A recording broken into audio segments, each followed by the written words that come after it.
Hello viewers of AFRIQUE Media, thanks for joining us live here from Juba, South Sudan, Africa's youngest country. Your Pan-African television is here in South Sudan as we evaluating the socio-economic development of this Africa's youngest country. We had the opportunity during this visit to meet with the governor of Central Equatorial State, His Excellency Emmanuel ADIL Anthony. It's a pleasure having you on AFRIQUE Media, sir. Thanks for accepting to talk to us. Thank you. I want to say thank you, AFRIQUE Media. Welcome to Juba, and thank you for coming. It's a great pleasure seeing AFRIQUE Media in Juba. Thank you very much. Sir, Your Excellency, what is structuring of the Central Equatorial? You are the governor. First of all, I want to welcome you once again, AFRIQUE Media, to Juba and South Sudan in general. I want to commend the good work being done by AFRIQUE Media, not only to connect Africa in terms of knowledge and information. You know, Africa is one continent, and we are one people in this continent. So you are coming to Juba is for us also to integrate with the rest of Africa. You are in Juba, and this is Central Equatorial State, the capital of the Republic of South Sudan. This is the state hosting the Republic, and its capital is also in Juba. We have about 6 counties and 1 administrative unit, and it's cosmopolitan. You know, Juba takes almost not only the rest of South Sudanese are staying in Juba, but also the rest of Africans and even the world are all in Juba. Yeah. Your Excellency, what will you say with regards to the security atmosphere of South Sudan? Because many who are out of South Sudan believe that the country is in chaos, especially when you're watching the Western media. They think that the country is not advancing, they think there's no development, they think the country has been abandoned by its partners. What's the situation? South Sudan is a success story.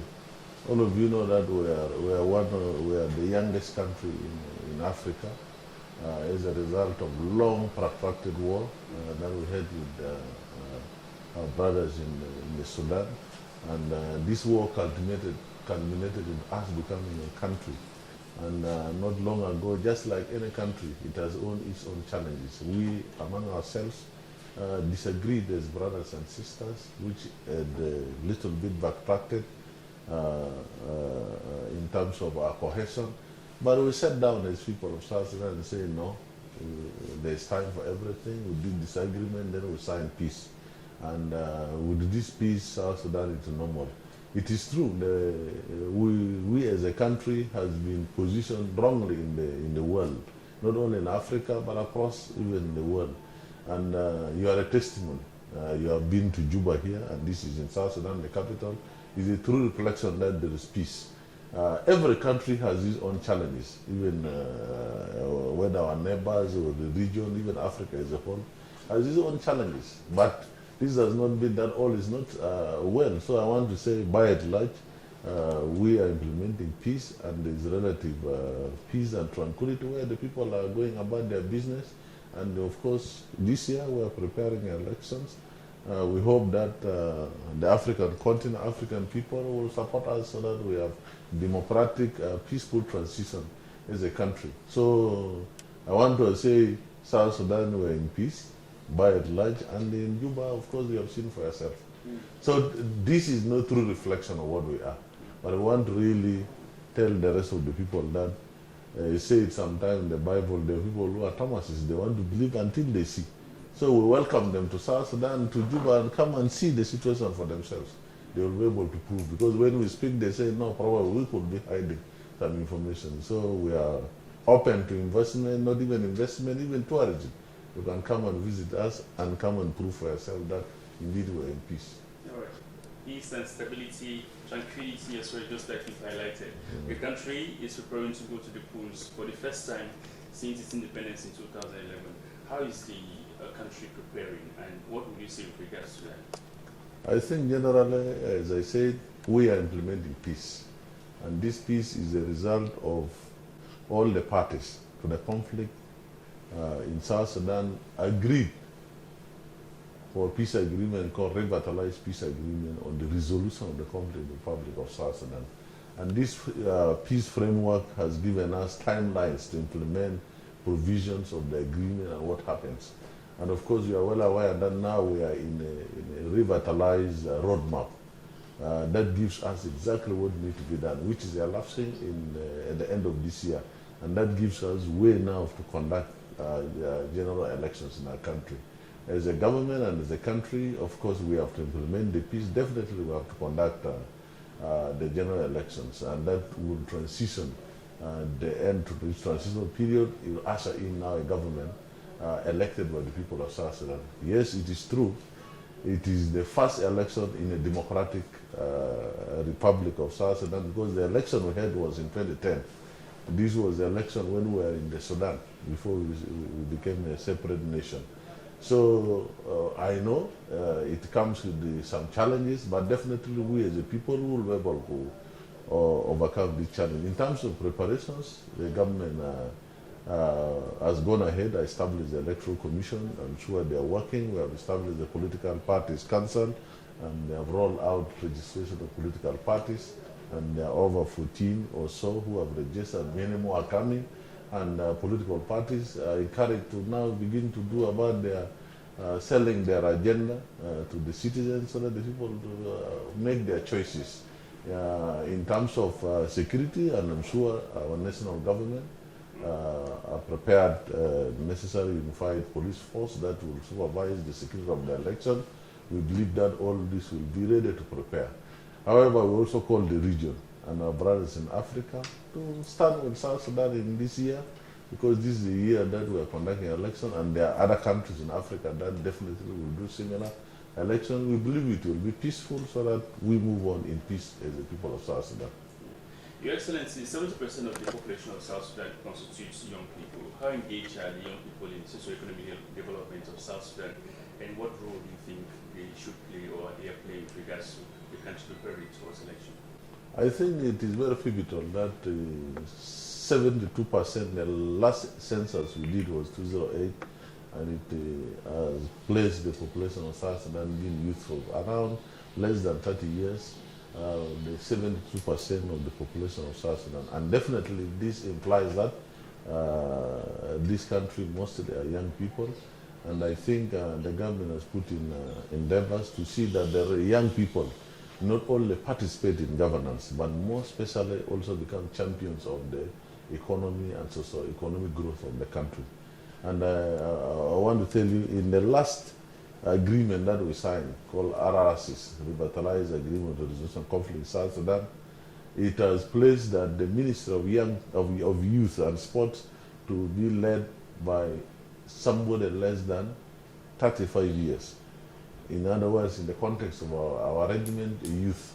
And what is the idea? It is also to place the youth in the center of decision making in the Council of Ministers of the Republic of South Sudan. And their voices are to be heard, because it's very important for this population. So that strategically the government has to plan for its young people.